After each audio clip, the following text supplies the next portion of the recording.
Hello and welcome to the Locomotive Podcast with Brian Loans. On this episode, we tell the story of an airborne hot rod from hell and the American war hero that was able to tame it. It's the story of the GBR-1 racing plane from the 1930s and how a decade before he became a World War II hero, Jimmy Doolittle tamed what is the equivalent of a fuel-altered in the sky. This is the story of how the perfect man for the job tamed an imperfect flying machine. The tiny GB racer was nearly all engine, and it was very difficult to handle. One pilot who flew it was the Schneider winner, Jimmy Doolittle. If you take an airplane up in the air and just set everything just right, the airplane will fly itself. The unique thing about the GB is that if you took it up into the air, no matter what you did, if you let go of it, it took over. And apparently in an effort to destroy itself, you with it. Those are the words of an aged Jimmy Doolittle, who lived to be 96 years old, and Jimmy Doolittle's life is one of the most intriguing of the 20th century, and we're going to be talking about one small part of his life that occurred in the early 1930s when he was a pioneering pilot, an aviator, and a guy who exhibited a level of fearlessness that we have often highlighted here on the Locomotive Podcast. Jimmy Doolittle, of course, would become a national hero in World War II. He kind of already was a national hero because of his exploits in airplanes, but it was in the early stages of World War II when the famed Doolittle raid was staged, bombing the city of Tokyo, sending a message to Japan that the United States was down for business when it came to fighting the war.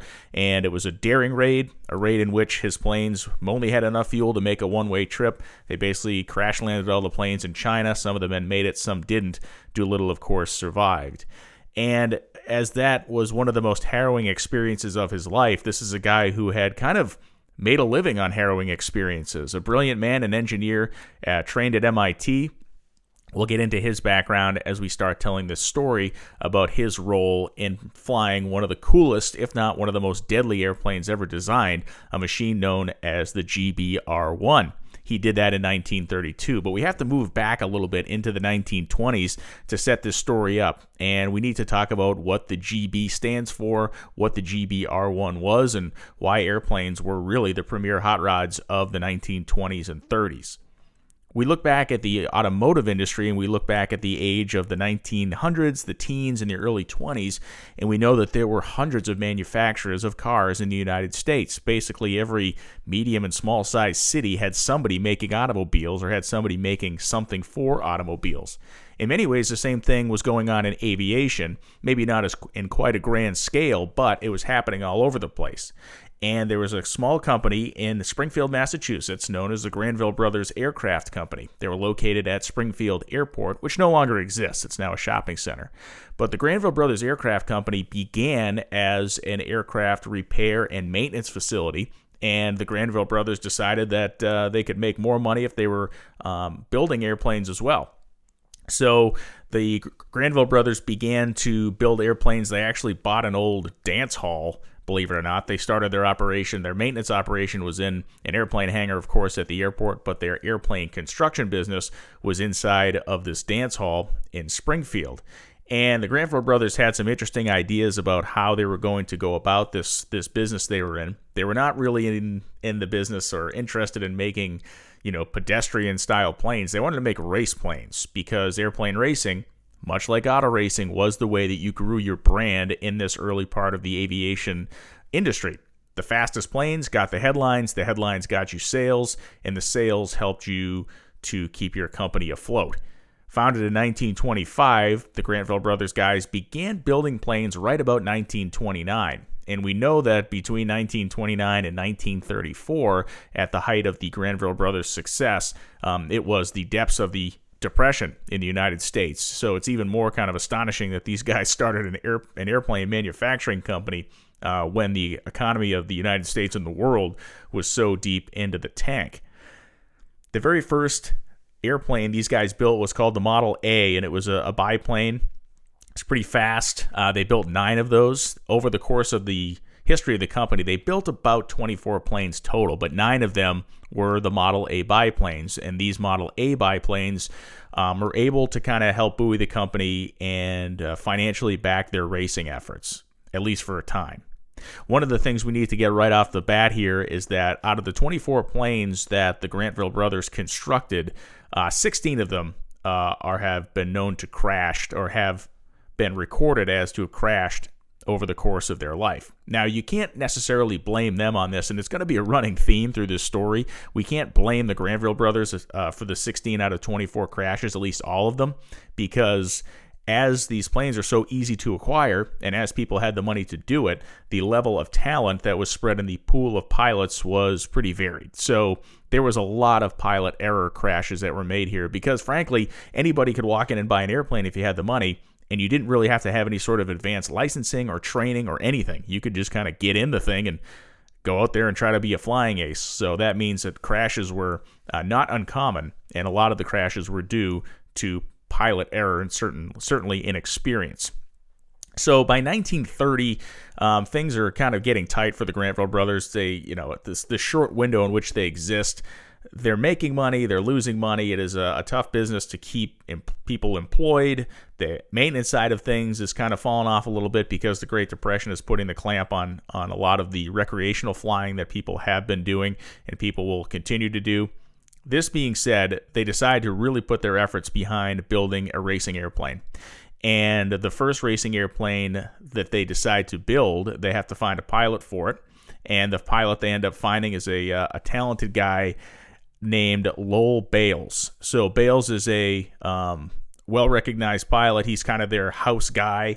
And in 1930, the GB Super Sportster line is born. And the Super Sportsters are planes that are dedicated race planes.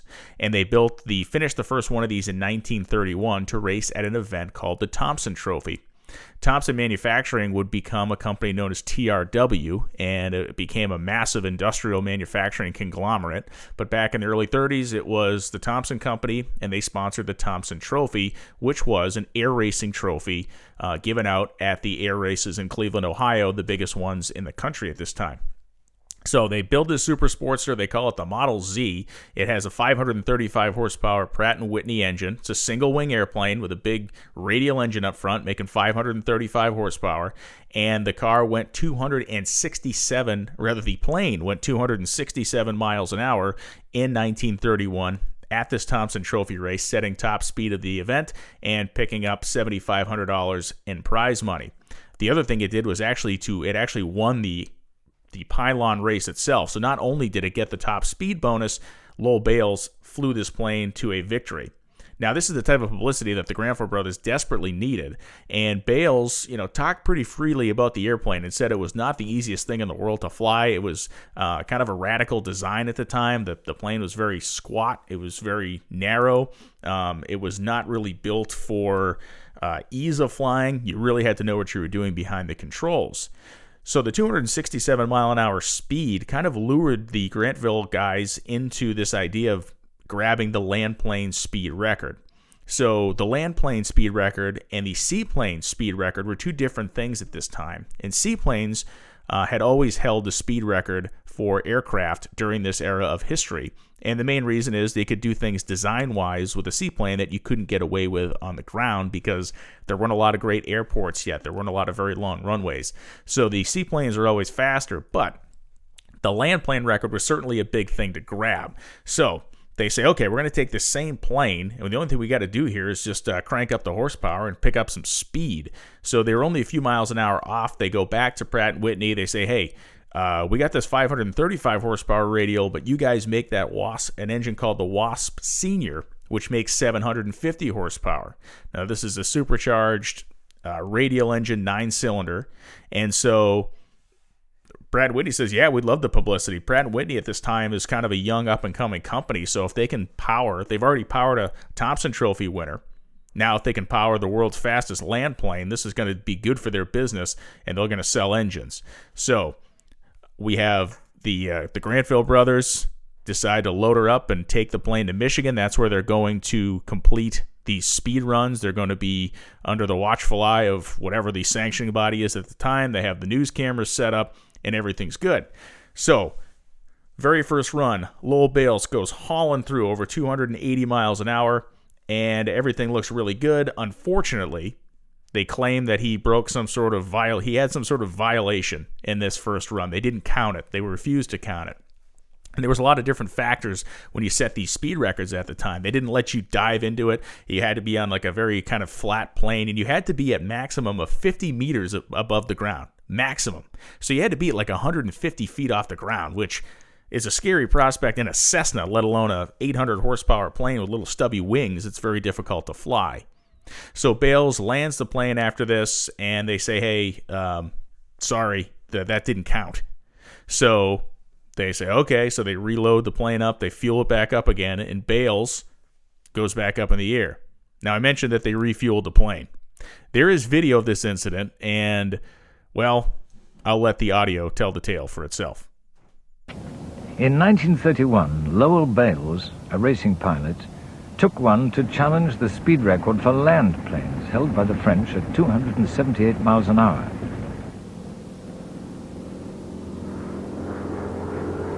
On his first attempt, he reached 281 miles an hour, but was denied the official record because the margin was not large enough. So he went out again. This time, he reached 300 miles an hour.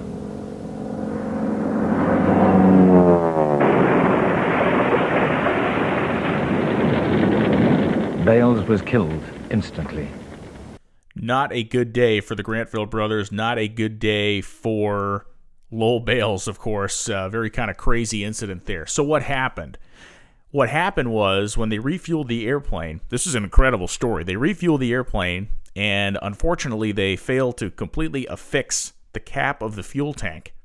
So as Bales is in this 300-mile-an-hour streak, the fuel cap comes off, shatters the front glass, hits him in the face, and either kills him on impact or knocks him unconscious. He rips back on the stick, and it snaps the wings off the plane, and it crashes into the ground. The only reason that anybody knows how this order of events happened was because of the news camera footage, and apparently the guys at Granville Brothers studied this footage just nonstop. They were obsessed with figuring out the reason that this happened. And as much great publicity as you get for winning an event like the Thompson Trophy, for proving that you have this incredibly fast plane, you lose a lot of that when your ace pilot gets killed on camera in your airplane. This was a time in history, just like in auto racing, where when stuff happened like this, it wasn't time to pack up your tent and go away. It was time to figure out what happened and then make something better and faster. So when Bales gets killed, the guys didn't really decide to stop doing what they were doing. They decided that they need to build another plane. And the problem became they needed to get it ready for the Thompson Trophy in 1932, and now the clock was ticking. They didn't have a pilot, and they didn't have a plane. They didn't just want to rebuild what they did last year because they figured that everybody else would advance the program. So what they came up with was a new strategy, and what they came up with was a airplane, the end product of which, known as the GBR-1, that would become one of the most iconic aircraft ever built. And we need to talk about their design process, their philosophy, and how the GBR-1 would make the plane that Lowell Bales was flying seem like a Cadillac in comparison.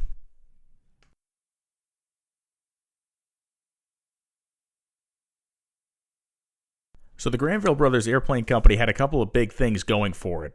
The first of which was a guy named Howell Pete Miller, who was their chief engineer, and he was a guy that had a lot of really kind of forward-looking, advanced, almost revolutionary ideas in aircraft design. And the second was a guy named Zanford Granville, who was the founder of the company. They called him Granny. So if you hear the reference to Granny during the story at all made by the players involved, they're talking about Zanford Granville.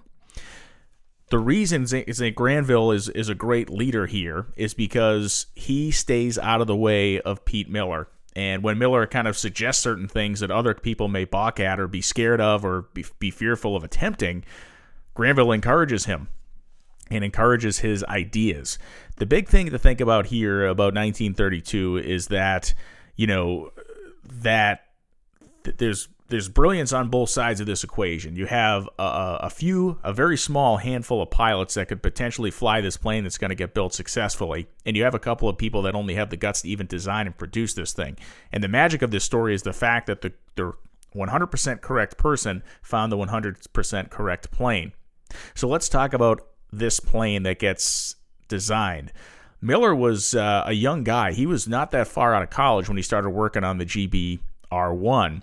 And we're guessing, or at least I'm guessing anyway, that he worked pretty cheap. And that these guys didn't have a lot of money at the time. And Miller, being a young guy, probably with the prospect of having his ideas and theories executed in the flesh, he was very happy about this idea of working for GB and making this plane.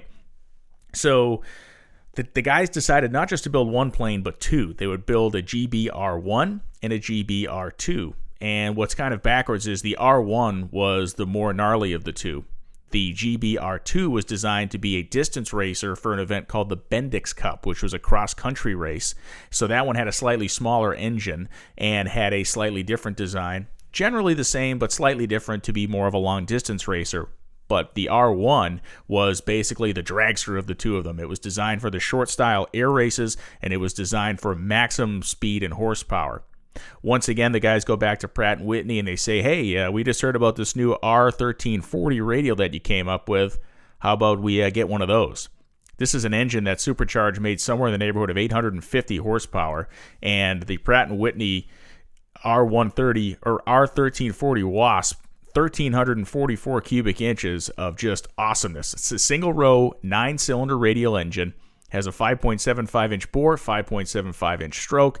They made 35,000 of these things, and it was a huge, huge factor in World War II and in 1930s and 40s aviation. The 1340 was just an amazing engine. So this thing is 67 inches long, and the diameter is 51.75 inches. So it weighs about 930 pounds, and it's 2 valves per cylinder and supercharged. So when we start talking about the dimensions of the airplane, remember that the length of this plane is largely, and the diameter of this plane is largely determined by the size of this massive radial engine that makes all this big old horsepower.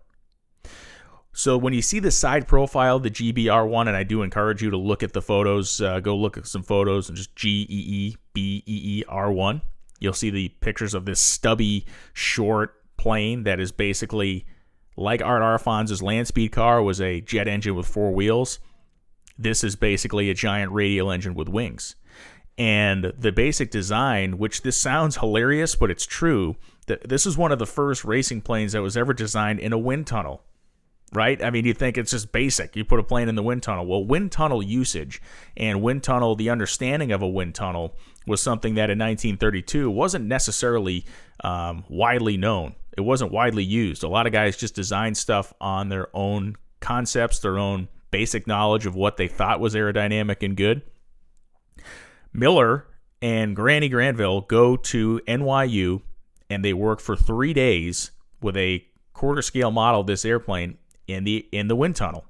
And what they find out is that they want to create this teardrop-shaped plane. So front to back, it's going to be very bulbous and wide in the front because of the engine, but it's going to taper very quickly in the back and become this beautiful teardrop shape.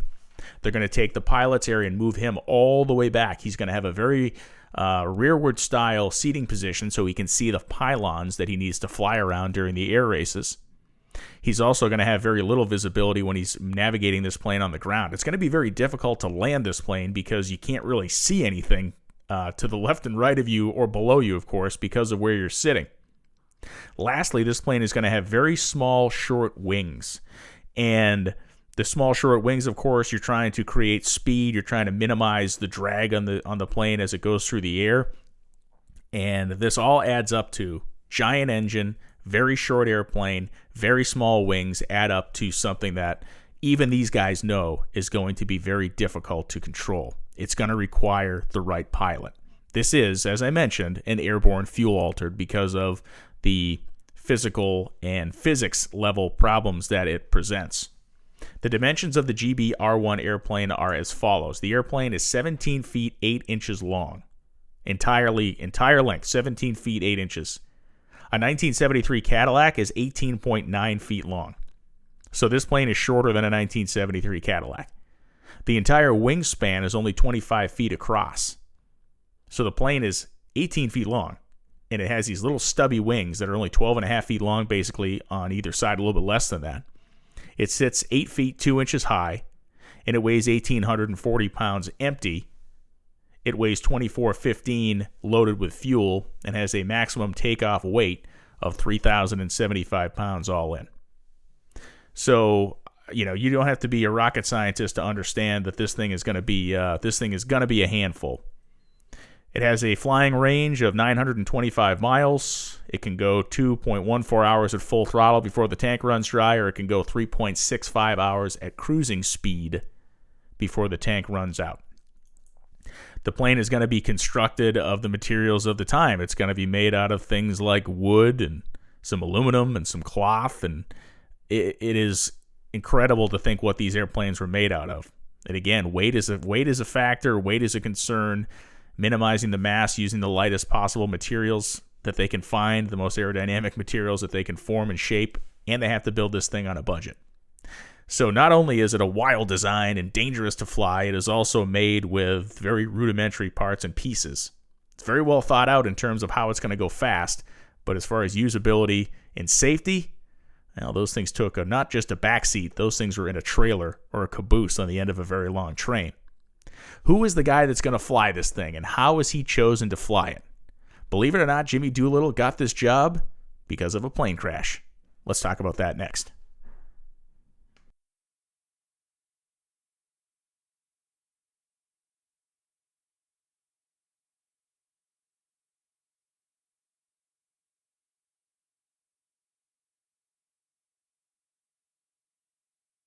In 1932, there was really no bigger rock star in the world of aviation than Jimmy Doolittle. In the 1920s, Doolittle was a pioneering pilot and a pioneering air racer as well. He was trained as a pilot during World War I, and he was one of those guys that, from the moment he got involved with airplanes, it was almost like he had been put on this earth to do things with airplanes and to evolve aviation. After World War I ended, he stayed in the service, and he flew surveillance missions along the Mexican border for the United States military. Not a very daring sounding thing, but you're talking about flying rickety old planes in remote places where mistakes would basically guarantee your own death. So it was as dangerous a job as about anybody had during that time in American history. He was promoted through the ranks, was made a lieutenant. Then he went and basically attended a lot of different schools, and he left the service in the mid-1920s and went back to college. But during his time in the early 20s as a military pilot, he set and did a lot of neat things. In 1922, he made the first transcontinental flight in less than 24 hours, going by himself. He flew 21 hours straight, only refueled the plane one time. He went to MIT, became a doctorate in aeronautical engineering, and then later in the 1920s, he is credited with doing some pretty amazing things. So in 1925, he won an event called the Schneider Trophy. Now, we're talking about the Thompson Trophy for this particular broadcast, which is an air race held in Cleveland. The Schneider Trophy was an air race for seaplanes. Seaplanes, as I mentioned before, were the fastest planes in the world. In 1925, he won that. Later on in the 20s, he became the first person in the world to ever perform an outside loop in an airplane. He then later became the first pilot in the world to ever complete a blind takeoff and landing. I'll get into that in a second. He, as I mentioned, the first to fly across country in less than 24 hours, and then the first to do it in less than 12 hours, and the first person to ever fly from Ottawa, Canada to Mexico City through Washington, D.C. in the span of one day. Hit all three capitals in that one-day span. And I mentioned the doctorate of engineering from MIT, which is almost another whole side story in and of itself. But when we talk about a guy like Doolittle, this was a guy who was doing very daring and courageous things, but he was doing them with a level of knowledge. It wasn't just craziness or daredevil work that he was putting in. He understood the physics and the mechanics behind what he was doing, which makes him either even more brave or completely crazy. Because it's one thing to be a daredevil pilot that's just going to rip the stick up and see what happens when you pull an outside loop. It's another thing to be the guy that understands the amount of strain on the wings, the amount of horsepower the engine needs, the amount of engineering prowess aeronautically that the craft needs to have in order to perform this mission. So that's the real brilliance of Jimmy Doolittle. It's not just the guts, it's also the brains as well. One of the things Doolittle was very passionate about was instrument flying. And as I mentioned, he is the only guy, he's the first guy that ever completed a blind takeoff and landing. And to Doolittle's military training and to his pilot training, he knew that it was pretty easy to get disoriented in an airplane. And he also knew that the instruments never lie to you about any of this stuff. The altimeter never lies. The different instruments in the plane always tell you the truth, so long as they're installed correctly, and will sometimes help a pilot get himself out of a jam that he doesn't even really know that he's in. So to prove how absolutely essential it is to become proficient in instrument flying, they blacked out the cockpit of his airplane. He took it off blind, and he landed the plane blind without ever seeing the outside world. And again, an incredible, gutsy guy. On top of all this, we can kind of thank him for high-octane aviation gasoline, the fuel of hot rodders for many years. After 1930, when he had left the service and he was doing private work in the private sector and industry and aviation, he went to Shell Oil and said, hey, we want to make more power of these engines, but we need gasoline that has higher compression or higher octane so we can run more compression and do more kind of strainful things on the engine without having detonation problems. And so it was Shell Oil that took on this project and really was the first to go head first, if you will, into high-octane aviation gasoline. So the GBR-1 is being constructed in Springfield, and the Granville brothers are known for having fast airplanes. Jimmy Doolittle is going to race in the 1932 Thompson Trophy event. But Jimmy Doolittle has a problem. He has his own airplane. He has no intention of flying for the Granville brothers at this point. He is instead testing out his machine. His machine is a biplane called the Super Solution, and it's a plane that he had raced the year before. He had had some good success with it, and the fact that it had done so well the year before, he knew it wasn't necessarily going to be a leader of the pack, but he also knew it wasn't outclassed. So what does Doolittle do to improve his plane? He comes up with an innovation. He comes up with the idea of retractable landing gear. Pretty good idea, right? Now, back in the day, they didn't have the hydraulics and all the different electronic servos and stuff that we have today, so his was on a crank. He would take the plane off and he would manually crank the landing gear up, and he figured taking the drag from the gear away would make the plane faster. A little bit heavier, of course, but it should make the plane faster in the air with that landing gear tucked up underneath it. So just a couple of months before the event, Doolittle's up in the air. He's making his test runs. He's got his 500 horsepower Super Solution plane ripping around, and he decides, okay, time to come in. Well, he tries to crank the landing gear down, and the problem is the air rushing under the plane doesn't allow him. When he's had the plane on the ground up on the jacks, it was real easy to crank this thing up and down. But as he's trying to turn the crank to force the gear down, the air pressure up on the bottom of the plane and the air pressure of the pressure of the air against the gear he's trying to force down, he can't crank it down. So for 2 hours, as he says, he tried to get it down, couldn't do it, was pulling the plane up and down, cranking like crazy, it wouldn't work. And so finally, he just had to do the one thing he did not want to do, which was to belly land the airplane. He did it successfully. The plane actually was pretty well intact, but it messed up the bottom of the plane. It messed up the propeller. The engine sucked up a lot of garbage. And he knew at this point that he was absolutely not going to be able to race that plane at the Thompson Trophy. 4 days after the crash, and the old saying, bad news travels fast, 4 days after he crash landed his plane, he gets a call from Granville Brothers. And they say, hey, we got this plane over here you may want to come take a look at. You got nothing to fly. What do you think? And again, Doolittle remembers that these guys had dominated the 31 race. He does know that Bales was killed in one of their planes in a very public way.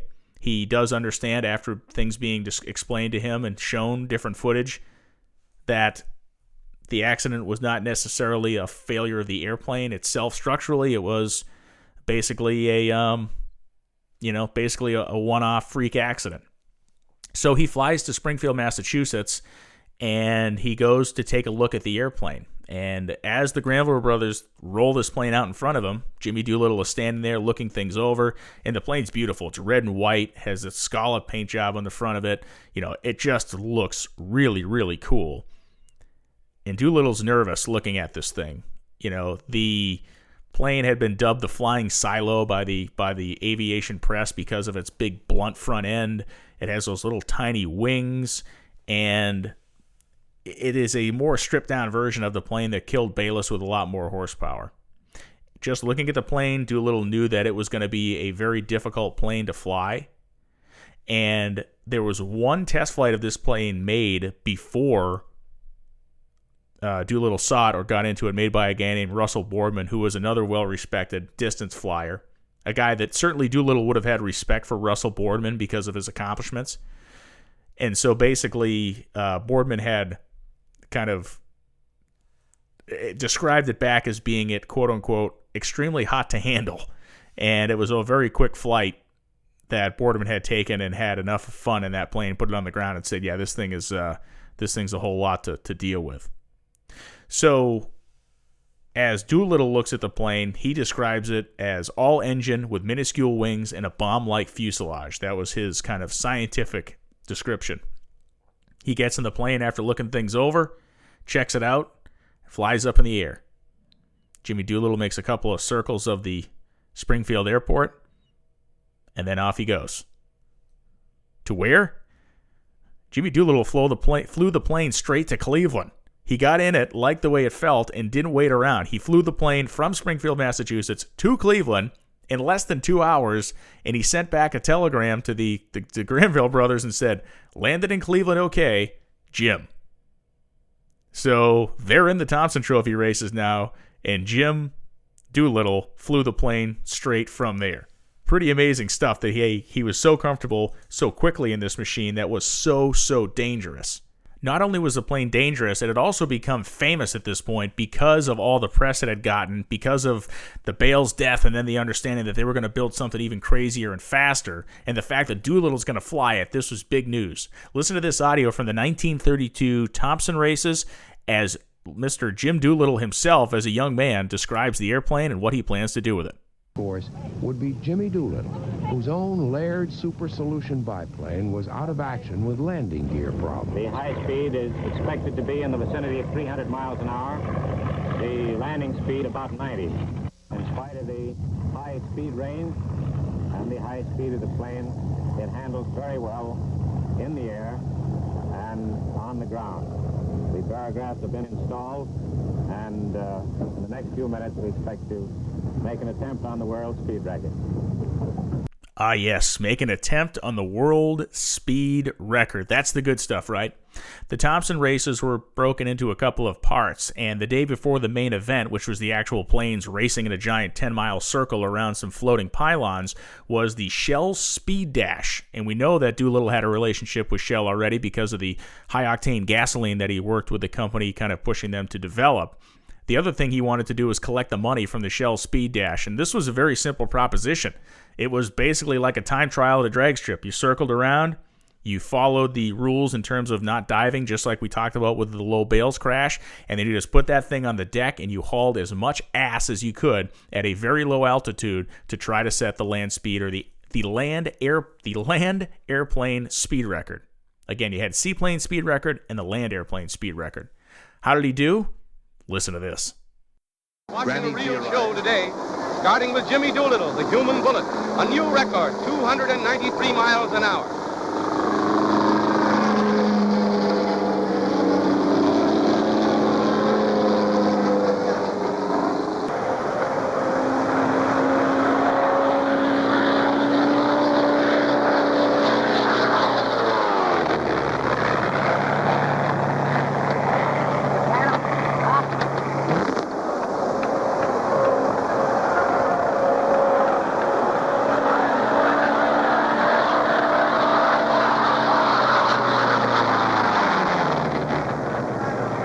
How awesome is that when you think about the sound and the fury of that little airplane roaring very low to the ground in front of the massive grandstand in Cleveland? I mean, there were tens of thousands of people there.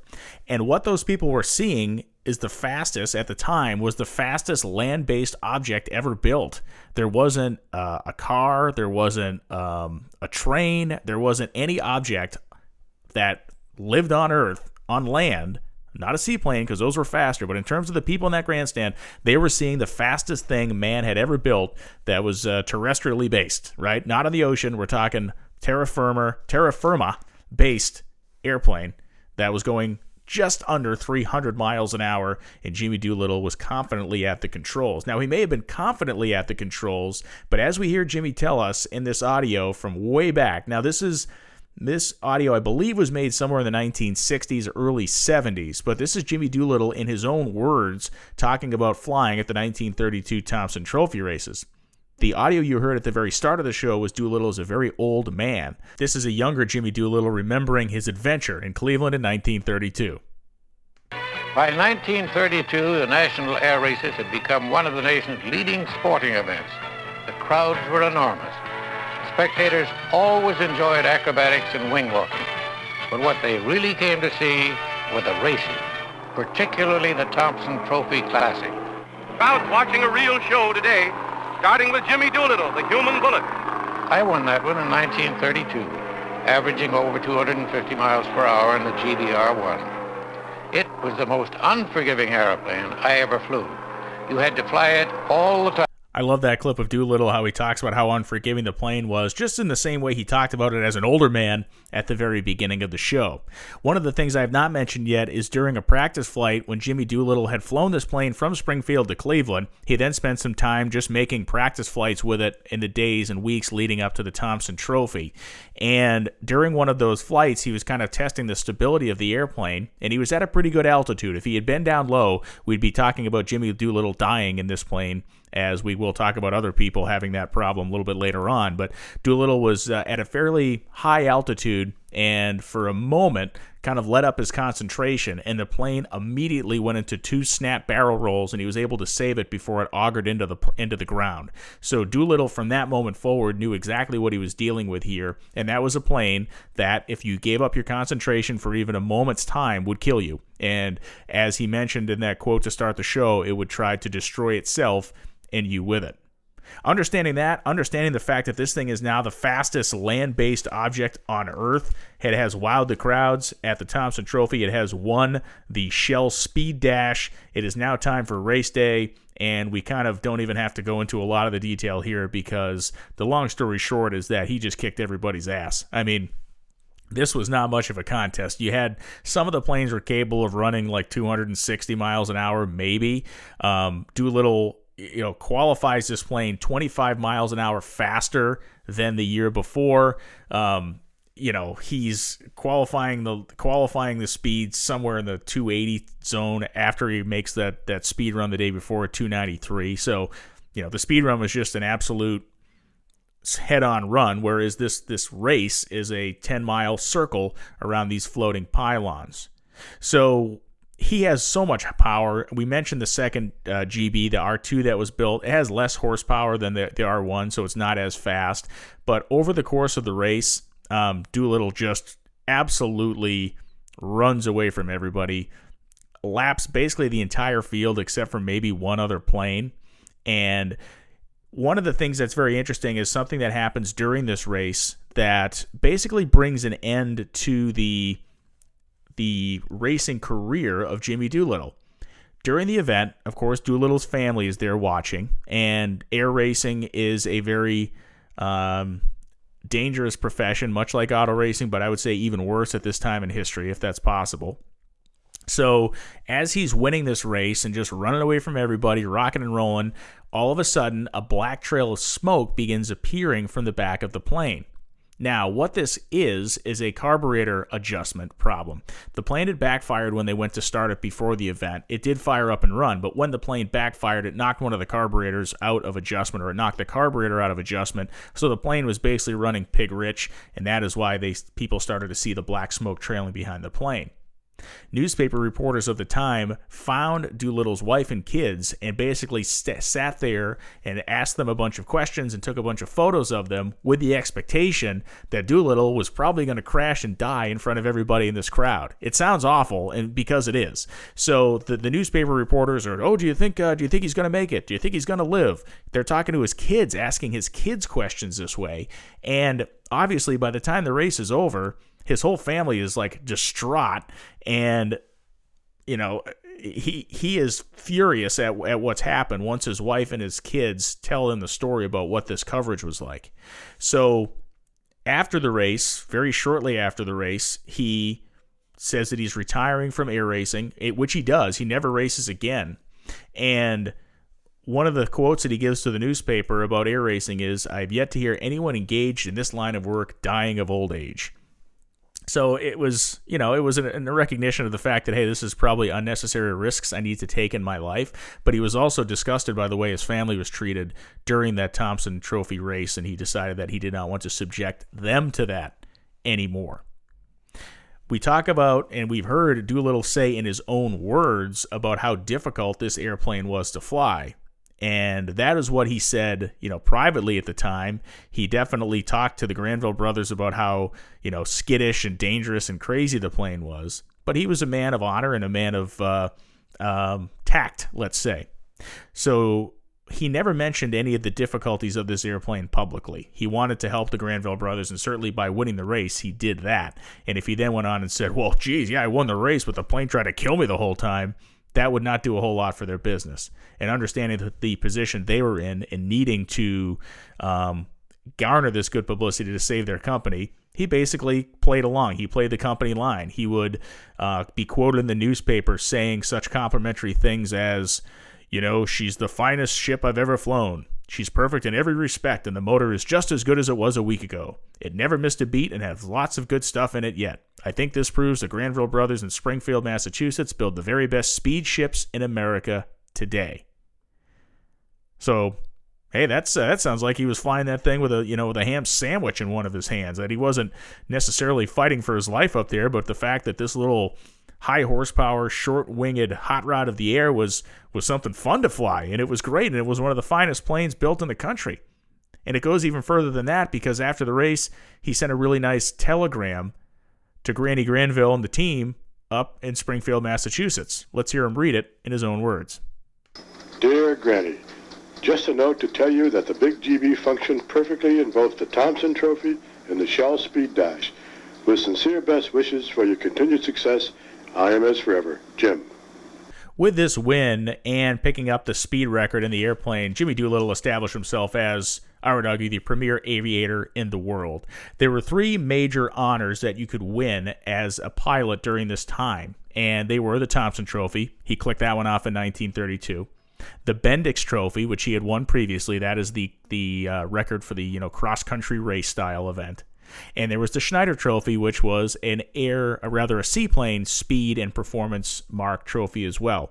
And Doolittle had effectively completed the Triple Crown by winning all three of these things. So it did make sense for him to step away from this aviation racing. It made sense for him to not really have to subject himself to the dangers of this, what some would consider a frivolous activity. He definitely saw it as an engineering exercise, and he definitely saw it as something that was advancing American aviation, something that he knew for the defensive purposes of the country that would be very important.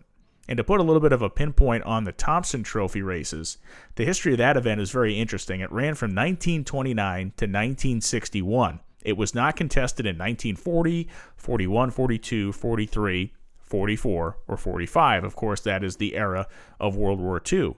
But outside of those years, from 1929 to 1961, it was the biggest, baddest air race in the country. And by the time that race was finished in 1961, we're not talking about propeller planes competing anymore. There were guys showing up with jets, and it became a very interesting, almost battle of defense contractors to show who had the fastest and best jets. I mean, you look at the old videos from this thing in like 61, and you see F-104 starfighters, and you see Sabre jets, and you see all the really cool early kind of fighter planes that were at an air race that we now think of in today's world. We think of air racing as really the Red Bull air races, which are the only thing that happens of this genre anymore. And those are kind of an exhibition, and they're cool, and the planes are fast and they're awesome. But at the end of the day, this was a national sensational event that if you won, you really, really did something special for your career and for your life. Now, after dominating this race, after announcing his retirement from the world of air racing, let's talk a little bit about the postscript for Jimmy Doolittle. The R1 and its sister planes, we'll talk about that in a short while. But Jimmy Doolittle in 1932 really didn't know he was destined to be more than a legend in civilian aircraft. In 1940, he was called back into active service with the military, having maintained a close relationship with them, doing development work and helping work with, of course, the burgeoning Air Force, which was then the Army Air Force. He was brought back into the rank of major, and he was brought in immediately with a position of authority in the Air Corps.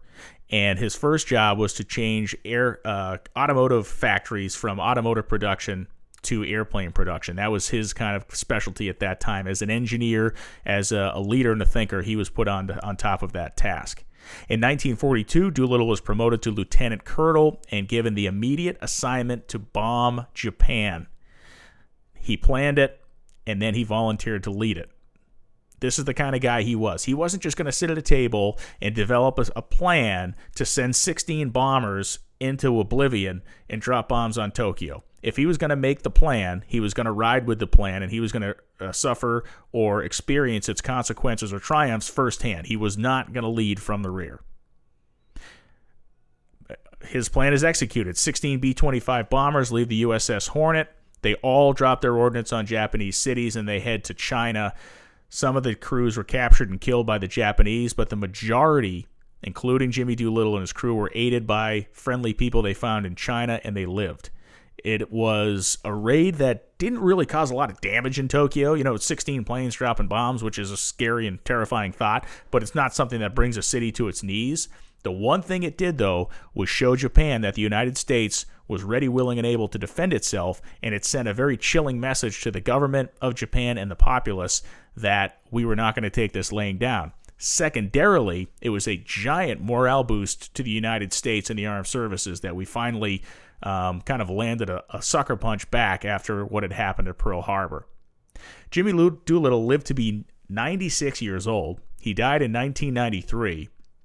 And there are a few people, I think, on planet Earth, especially in modern civilization, that have done as much, have lived as much as Jimmy Doolittle, from this brilliance of developing procedures and the ways that we fly airplanes today. A lot of it's rooted in the things he thought of.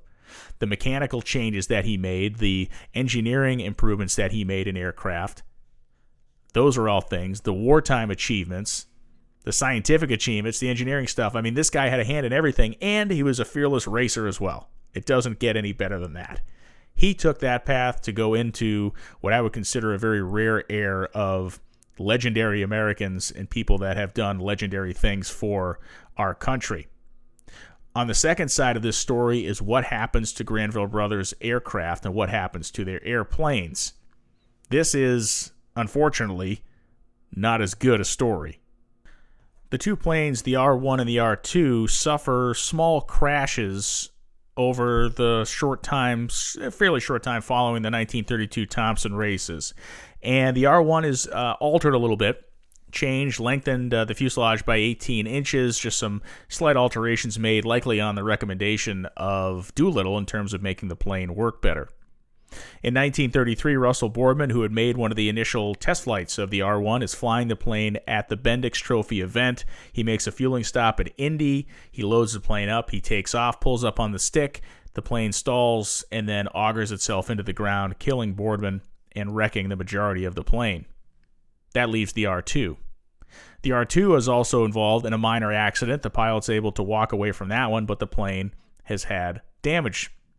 The guys effectively, in one way or another, basically melded these two planes together to make a new aircraft that they call Intestinal Fortitude. This is crashed by a guy named Roy Minor. Minor was trying to land the plane, could not get it to land, and crashes it upon landing. It needs to get repaired again.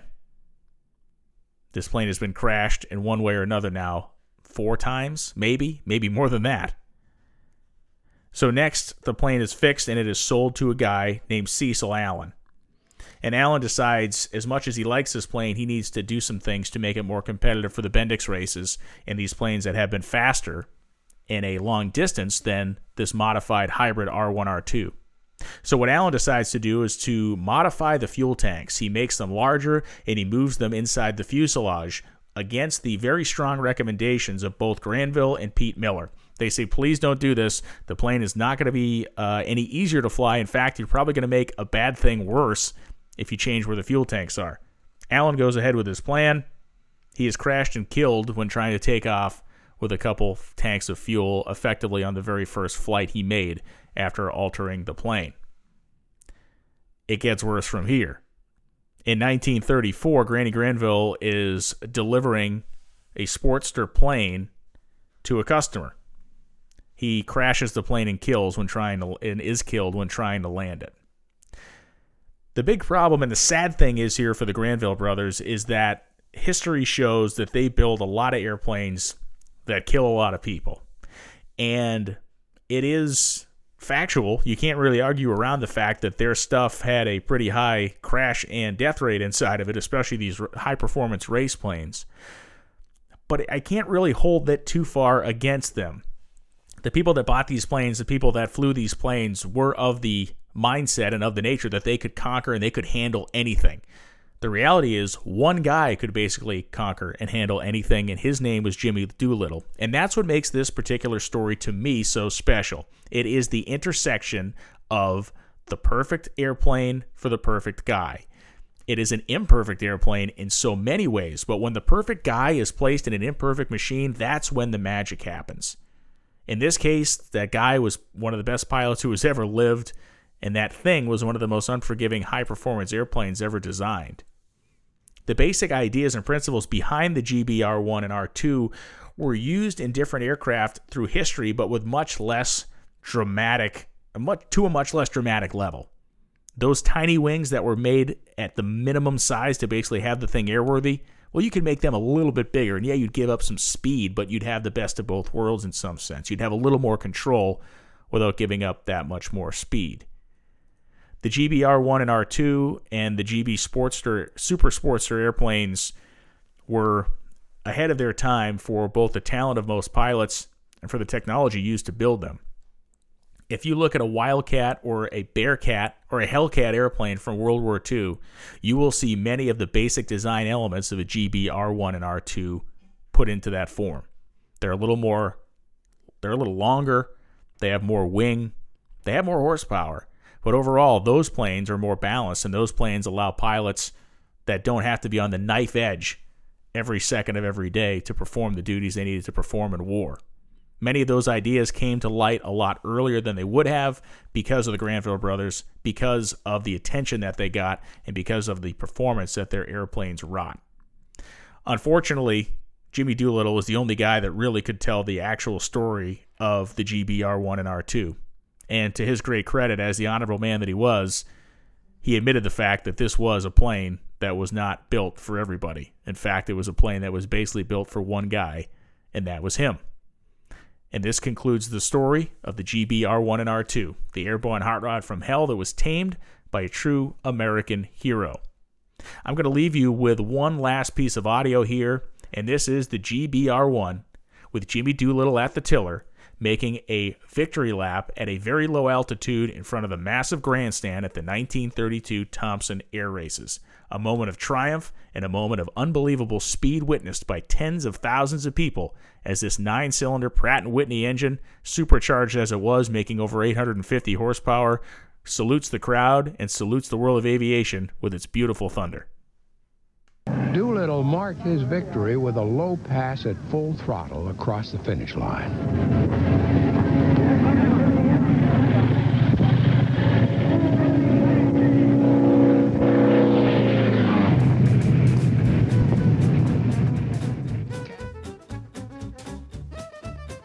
Thanks for listening to the Dorkomotive Podcast with Brian Loans. I hope that you enjoyed this look back into American aviation history and horsepower with Jimmy Doolittle taming the wild GBR-1. Thanks for listening. We'll be back soon with more Dorkomotive. Please visit dorkomotive.com to check out everything that's going on with the podcast. You can see all of our previous episodes and get caught up with the fun that is Dorkomotive. We'll see you next time.